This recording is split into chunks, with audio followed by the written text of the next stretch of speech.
Hello बच्चों, कैसे हो आप सभी। मैं हूं आपकी हिंदी शिक्षिका भावना और स्वागत है आपका मेरे चैनल हिंदी ज़रा हटके पर। आज जो हम करने जा रहे हैं वह है आपकी कक्षा 9वीं की पाठ्य पुस्तक क्षितिज का पाठ नंबर 9 सवैये रसखान। तो पाठ को पढ़ने से पहले हम एक बार रसखान जी का जीवन परिचय जान लेते हैं। रसखान जी, इनका जन्म जो है वो सन 1548 में हुआ था, 1548 में। इनका मूल नाम मतलब असली नाम, इनका असली नाम क्या था? सैयद इब्राहिम। मतलब ये मुस्लिम थे और दिल्ली के आसपास के रहने वाले थे। लेकिन कृष्ण भक्ति ने उन्हें ऐसा मुग्ध कर दिया मतलब कि कृष्ण जी की भक्ति में इनको इतना सुख मिलने लगा, इतना अच्छा मिलने लगा कि लगने लगा कि इन्होंने गोस्वामी विट्ठल नाथ जी से दीक्षा ली मतलब इन्होंने गोस्वामी विट्ठल नाथ जी को अपना गुरु बना लिया और ब्रजभूमि में जा बसे। ब्रजभूमि मतलब जहाँ पर कृष्ण जी रहते थे। और सन 1628 के लगभग इनकी मृत्यु हो गई। सुजान रसखान, अगर इनकी रचनाएं देखी जाएं तो सुजान, रसखान, प्रेम वाटिका इनकी जो है कृतियां हैं। रसखान रचनावली के नाम से इनकी रचनाओं का संग्रह मिलता है। मतलब इनकी जो सारी रचनाएं हैं वो एक जगह पर इकट्ठी आपको मिलती हैं रसखान रचनावली में। प्रमुख कृष्ण भक्त कवि रसखान की अनुरक्ति मतलब उनका जो प्रेम था ना, वो सिर्फ कृष्ण के लिए नहीं था बल्कि उनकी कृष्ण भूमि के लिए भी था। मतलब जहाँ पे कृष्ण जी जन्मे थे ना, उसके लिए भी उनका क्या था? अनन्य अनुराग था। अनुराग मतलब प्रेम था। तो आइए आगे पढ़ते हैं हम पाठ को। कहने का मतलब क्या है कि जो रसखान जी है ना, वो कृष्ण जी से भी उतना ही प्रेम करते थे और उनके जन्मभूमि से, जहां वो पैदा हुए थे, वहां से भी वो उतना ही प्रेम करते थे जितना वो कृष्ण जी से प्रेम करते थे। तो मानुस हो तो वही रसखान, बसों ब्रज गोकुल गांव के ग्वारन, जो पशु हो तो कहाँ बस मेरो, चरों नित नींद की धेनु मंझारन। तो रसखान जी क्या बोलते हैं? मानुस हो। बोलते हैं ना कि हम लोग जो है, इंसान जो है, मनुष्य जो है, वो जन्म लेता है और उसके बाद मृत्यु होती है उसकी और वो फिर से जन्म लेता है। तो रसखान जी क्या बोल रहे हैं कि जब अगर मैं अगले जन्म में मनुष्य बनूं, अगर मेरा अगला जन्म हो और मनुष्य बनूं, तो कहाँ पे मैं बसना चाहता हूँ, कहाँ रहना चाहता हूँ? ब्रज गोकुल गांव के ग्वारन। ग्वारन मतलब ग्वाले मतलब जो गाय वगैरह चराते हैं ना। कहाँ बसना चाहता हूँ मैं जो ब्रज गांव के जो ग्वाले हैं उनके बीच में ही बसना चाहता हूँ, रहना चाहता हूँ। जो पशु हो तो कहाँ बस मेरो, अगर मैं पशु बनूं मतलब कोई जानवर बनूं तो इसमें तो मेरा कोई बस नहीं है, मैं कुछ भी बन सकता हूँ। पर अगर मैं पशु बनूं तो मैं चरो नित नंद की धेनु मंझारन। ठीक है, तो चरो मतलब चरूं। पशु क्या करते हैं? वो चरते हैं ना, घास चरना। तो क्या कह रहे हैं? मैं चरूं कहाँ? नित मतलब रोज। नंद जो है कृष्ण जी के पिता, उनकी धेनु यानी गाय, और मंझारन मतलब के बीच। तो अगर मैं पशु बनूं तो मैं जो नंद की गायें है ना, रोज जो है उनके बीच में ही चरूं या उनके साथ ही चरूं मतलब घास खाऊं। पाहन हो तो वही गिरी को, पाहन मतलब पत्थर। अगर मैं अगले जन्म में पत्थर बनूं तो चाहता हूं कि उसी गिरी मतलब पहाड़ का, उसी पर्वत का, उसी पर्वत का पत्थर बनूं, जो कियो हरिछत्र पुरंदर धारण। पुरंदर का मतलब होता है इंद्र। ठीक है ना? तो मैं कौन सा पत्थर बनना चाहता हूँ? वही पत्थर बनना चाहता हूँ जो हरिछत्र आपने सुना होगा कि श्री कृष्ण जी ने जो गोवर्धन पर्वत है उसको अपने उंगली पर उठाया था, है ना? तो हरि का मतलब क्या हो गया? भगवान। और छत्र का मतलब हो गया जो उन्होंने छत्र, जो आपने मंदिर में भी देखा होगा मूर्तियों के ऊपर जो छत्र लगा रहता है ना, तो बोल रहे हैं कि वही पत्थर बनना चाहता हूँ जिसे हरि ने छत्र की तरह धारण किया था। और किससे बचाने के लिए? इंद्र से बचाने के लिए। इंद्र ने बारिश करनी शुरू की थी क्योंकि लोगों ने उनकी पूजा करनी बंद कर दी थी। तो उससे बचाने के लिए श्री कृष्ण जी ने जो एक्चुअली में तो वो पर्वत था, पत्थर नहीं। हाँ, तो यहाँ पे गिरी का मतलब तो पर्वत ही है ना। तो मैं वही पहाड़ बनना चाहता हूँ जो श्री कृष्ण ने इंद्र से बचाने के लिए, जिसे अपने ऊपर धारण, अपनी उंगली पर धारण किया था। जो खग हो तो बसेरो करो। खग मतलब पक्षी। अगर मैं अगले जन्म में पक्षी बनूं तो बसेरो करो मतलब रहूं। कहाँ रहूं? कालिंदी कूल कदम्ब की डारन। कालिंदी का मतलब होता है यमुना नदी। और कूल का मतलब होता है किनारा, तट। तो यमुना नदी के किनारे जो कदम्ब का पेड़ है उसकी डार, डार मतलब ब्रांचेस, उसकी डाल पर। तो अगर मैं अगले जन्म में पक्षी बनता हूं तो मैं चाहूंगा कि मैं यमुना नदी के किनारे जो कदम का पेड़ है उसकी डाल पर रहूं, बसेरा मेरा वहीं हो। ठीक है, आइए एक बार फिर से समझ लेते हैं इसको। ये मानुष हो तो वही रसखान। रसखान जी कहते हैं अगर मैं अगले जन्म में मनुष्य बनूं तो बसों ब्रज गोकुल गांव के ग्वारन। तो मैं कहाँ रहना चाहता हूँ? मैं गोकुल गांव के ग्वालों के बीच में रहना चाहता हूँ। जो पशु हो तो कहाँ बस मेरो। अगर मैं अगले जन्म में पशु बनता हूँ तो वो तो मेरे बस में नहीं है, पर अगर मैं पशु बनता हूँ तो मैं चाहूंगा कि मैं नंद की गायों के बीच में रोज चरूं, उनके साथ में रोज चरूं, या फिर मैं उनके बीच में रोज रहूं। पाहन हो यानी पत्थर हो तो कौन सी गिरी का? मैं उस पहाड़ का पत्थर बनना चाहता हूँ जिसे श्री कृष्ण ने इंद्र से बचाने के लिए अपनी उंगली पर धारण किया था। इंद्र ने गांव के लोगों को वो श्री कृष्ण जी ने गांव के लोगों को इंद्र के प्रकोप से बचाने के लिए जो पर्वत था ना, जिसका नाम क्या था, गोवर्धन, हाँ गोवर्धन पर्वत जो था उसको अपने छोटी उंगली पर धारण किया था। तो उन्होंने बोला मैं पत्थर अगर बनूं तो मैं उसी पर्वत का, उसी पहाड़ का पत्थर बनना चाहता हूं जो श्री कृष्ण जी ने गांव के लोगों को बचाने के लिए अपनी उंगली पर धारण किया था। और जो खग हो तो करो बसेरो। और खग मतलब मैंने आपको बताया पक्षी। अगर मैं पक्षी बनूं तो मैं कहाँ रहूं? मैं यमुना नदी के किनारे जो कदम का पेड़ है उसकी डाल पर ही रहना चाहूंगा। आइए अगला पद पढ़ते हैं। या लकुटी अरु कामरिया पर राजती हूँ पुर को तजिडारो, आठों सिद्धि नवो निधि के सुख नंद की गाय चराई बिसारो। अब यहाँ पर क्या कह रहे हैं? अगर आपने सुना होगा या देखा होगा तो जब श्री कृष्ण जी सुबह सुबह गायें चराने जाते थे तो अपने साथ में लाठी और कम्बल लेकर जाते थे, है ना। तो वो क्या बोल रहे हैं कि अगर कोई मुझे श्री कृष्ण की वो लाठी और कम्बरिया मतलब कम्बल, अगर मुझे श्री कृष्ण की लाठी और कंबल मिले ना तो राज तिहुपुर, तिहुपुर मतलब तीनों लोगों के, अगर मुझे कोई राजा बनने का भी वो दे ना, क्या बोलते हैं उसको, ऑफर दे, तीनों लोगों का राजा बनने के लिए भी बोले तो वो भी मैं उसके लिए छोड़ दूं। मतलब अगर कोई मुझे श्री कृष्ण की लाठी और कंबल के बदले वो मुझे तीनों लोगों का राजा भी बनाए ना, तब भी मैं किसे चुनूंगा? मैं श्री कृष्ण की लाठी को और उनके कंबल को ही चुनूंगा। आठों सिद्धि नवो निधि। अब ये माना जाता है कि 8 सिद्धियां होती हैं और 9 निधियां होती हैं। ठीक है, वो आपको ऐलान करने की जरूरत नहीं है कि कौन कौन सी होती हैं। उन्होंने क्या बोला है कि मैं 8 सिद्धियों को और जो 9 निधि हैं उन सब के सुख नंद की गाय चराई बिसारूं, उन सबको क्या करूं? उन सबको छोड़ दूं अगर मुझे नंद की गाय चराने के लिए मिल जाए। ठीक है ना, नंद मैंने आपको बताया था श्री कृष्ण जी के पिता। तो वो बोल रहे हैं कि मैं, अगर कोई मुझे 8 सिद्धियां दे रहा हो, 9 निधियां दे रहा हो, तो वो भी मैं छोड़ दूं, किसके लिए? नंद की गायें चराने के लिए। अगर वो मुझे गायें चराने के लिए मिल जाए ना तो मुझे सिद्धियां भी नहीं चाहिए और निधियां भी नहीं चाहिए। रसखान कबो इन आखन सो ब्रज के बनबाग तड़ाग निहारो। तो रसखान जी क्या कहते हैं ना कि मैंने जब से मैंने क्या किया है, ब्रज के जो वन है, जंगल है और बाग जो है, यानी कि वहां के जो बगीचे हैं ना, उनको निहारा है या उनको देखा है। जब से मैंने अपनी इन आंखों से ब्रज के ये जंगल जो हैं, वो बाग जो हैं उनको, और तड़ाग मतलब तालाब, तो वहां के मैंने जंगलों को, वहां के बागों को, बगीचों को और तालाबों को देखा है ना। कोटिक एक अलगोत के दाम करील के कुंजन ऊपर वारो। ठीक है, तो जब से मैंने उनको देखा है तब से मेरे मन में क्या है? मेरे मन में यह है कोटिक, कोटिक मतलब करोड़ों, कोटिक का मतलब होता है करोड़ों, कलघौत मतलब सोने। तब से मेरे मन में क्या है कि अगर मुझे करोड़ों सोने के महल, धाम मतलब महल भी मिल जाए ना, तो वो भी मैं क्या करूंगा?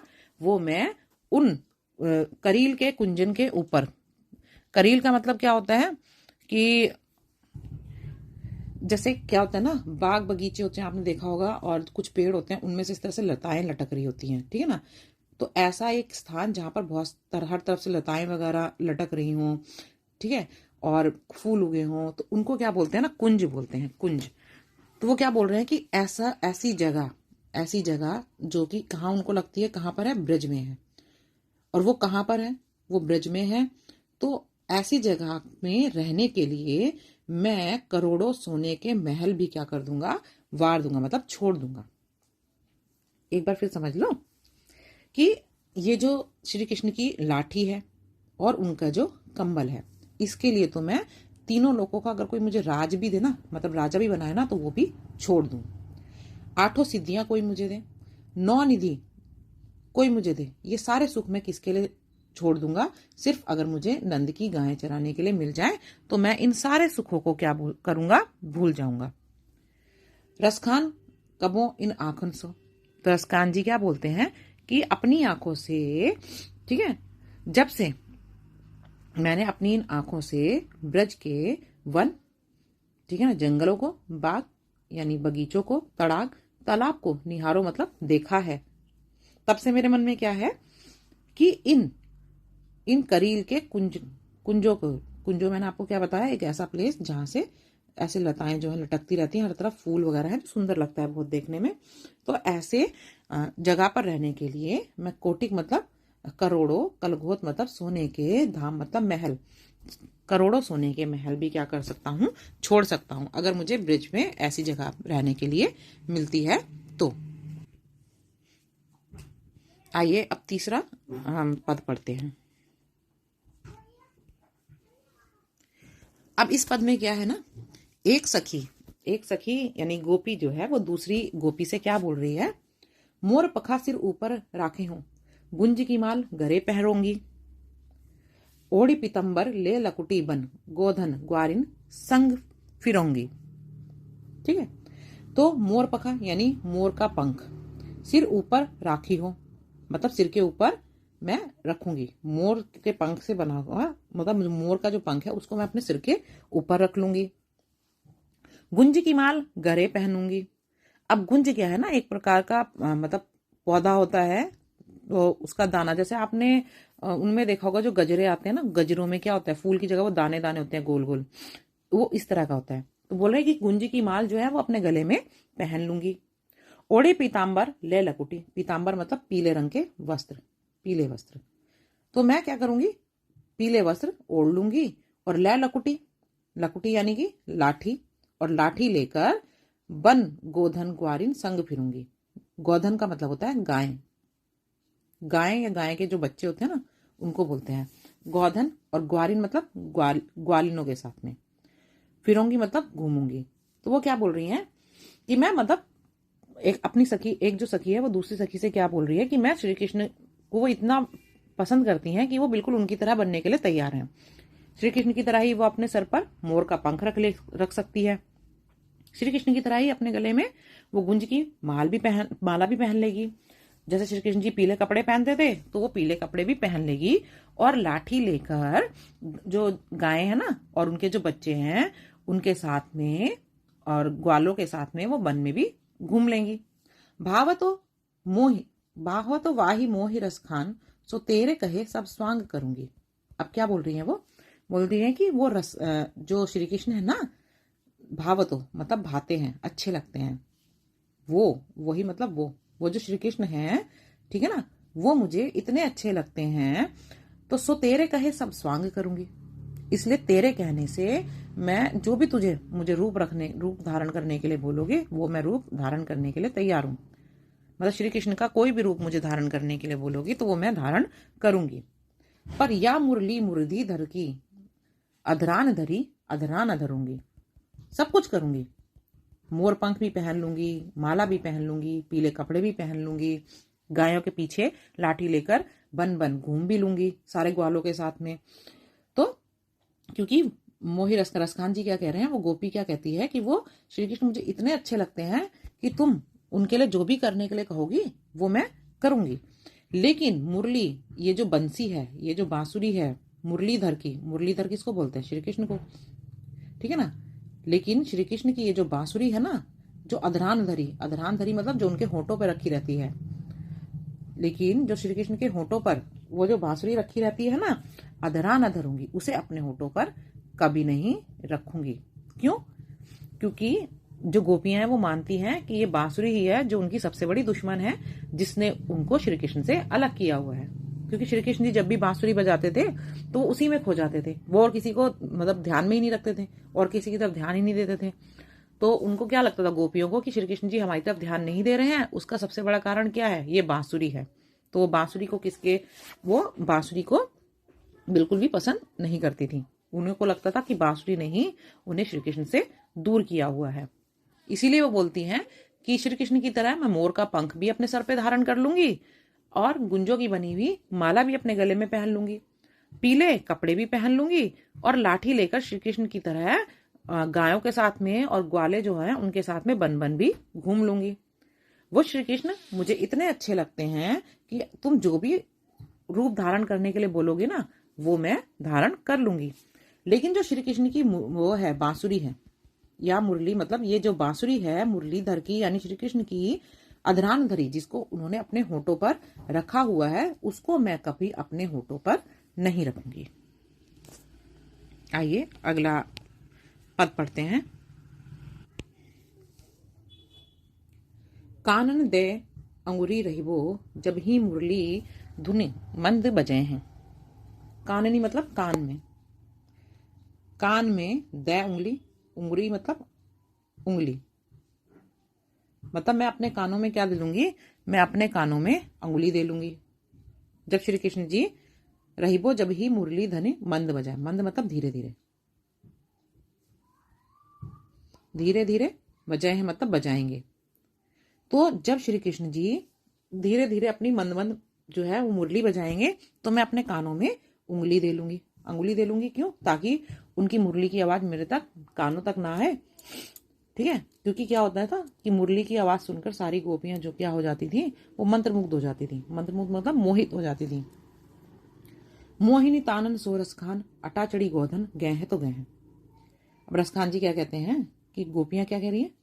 मोहिनी तान, मोहिनी मतलब जो मन को मोह ले, जो मन को बहुत अच्छी लगे, ऐसी तान मतलब जो संगीत निकलता है ना मुरली बजाने से, तो मन को मोह लेने वाली जो तान है वो अटारी पर चढ़कर मतलब महल पर चढ़कर अगर श्री कृष्ण गा रहे हैं तो गाते रहे।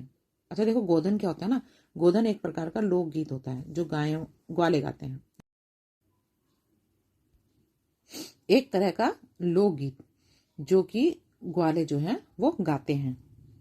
तो गोपी क्या कह रही है कि जब श्री कृष्ण धीरे धीरे मुरली बजाएंगे, मधुर मधुर मुरली बजाएंगे, तो मैं क्या करूंगी? तो मैं अपने कानों में अंगुली दे लूंगी। अंगुली मतलब अंगुली, ठीक है ना, यानी फिंगर। मोहिनी तानन सो रसखान, रसखान जी क्या बोलते हैं कि गोपी कहती है कि जब वो मोहिनी तान गाएंगे, मोहिनी मतलब मन को मोह लेने वाले, जब वो गोधन का गीत गाएंगे अपने महल के मतलब अटारी का मतलब होता है छत पर चढ़ के, जब वो महल की छत पर चढ़कर, ठीक है ना, गोधन गाएंगे कैसे? मोहिनी तान में, तो वो गाते रहें। मतलब मैं उस पर भी ध्यान नहीं दूंगी, मैं उसको भी अनसुना करने की कोशिश करूंगी। टेरी कहो सिगरे ब्रजलोकन, लेकिन टेरी मतलब पुकार कर, मतलब पुकार कर, सिगरे मतलब सारे, और ब्रज लोगिन मतलब ब्रज के लोगों को, लेकिन मैं पुकार कर सारे ब्रज लोगों को कह रही हूँ, ब्रज के लोगों को कह रही हूँ। काले ही को कितनों समझाए, काले ही मतलब कल, को मतलब कोई, कल कोई मुझे कितना भी समझाए, पर माई री वाह मुख की मुस्कान, कि हे माँ वो श्री कृष्ण के चेहरे की मुस्कान संभारी न जाए है, संभारी मतलब संभाली न जाए है, नहीं जाती, न जाए है, नहीं जाती, नहीं जाती। कहने का तात्पर्य क्या है? वो बोल रही है कि जब श्री कृष्ण जी मुरली बजाते हैं तब मैं अपने आप को क्या कर सकती हूँ? तब मैं अपने आप को मतलब उनके वश में ना हो तो ये मैं कर सकती हूँ, अपने कानों में उंगली दे लूंगी। तो जब उनकी बांसुरी की आवाज ही मेरे कानों में नहीं पहुंचेगी तो क्या होगा? मैं वश में ही नहीं होंगी, श्री कृष्ण का जादू मुझ पे नहीं चल पाएगा। या फिर वो अपनी अटारी पर चढ़कर गोधन गाए मधुर तान में, ठीक है ना, गाते रहे। मैंने अपने कानों में उंगली की हुई है तो मैं उनका गाना भी नहीं सुनूंगी जिससे मैं उनके वश में नहीं आऊंगी। लेकिन वो बोलती हैं सारे ब्रज के लोगों को मैं पुकार कर कहना चाहती हूँ कि कल कोई मुझे कितना भी समझाए, लेकिन अगर मैंने श्री कृष्ण की वो चेहरे की मुस्कान देख ली, फिर मैं अपने आप को संभाल नहीं पाऊंगी, नहीं पाऊंगी, नहीं पाऊंगी। मतलब बाकी सब में तो मैं अपने आप को संभाल सकती हूँ, लेकिन अगर मैंने श्री कृष्ण के चेहरे की मुस्कान देख ली तो मैं फिर अपने आप को संभाल नहीं पाऊंगी। उसका कहने का तात्पर्य ये है। तो बेटा ये था हमारा रसखान जी के सवैये। आशा करती हूँ कि आप सभी लोगों को समझ में आए होंगे। अब हम मिलते हैं अगले भाग में। आपको ये पार्ट समझ में आया हो तो चैनल को सब्सक्राइब कर देना और वीडियो को लाइक कर देना। धन्यवाद।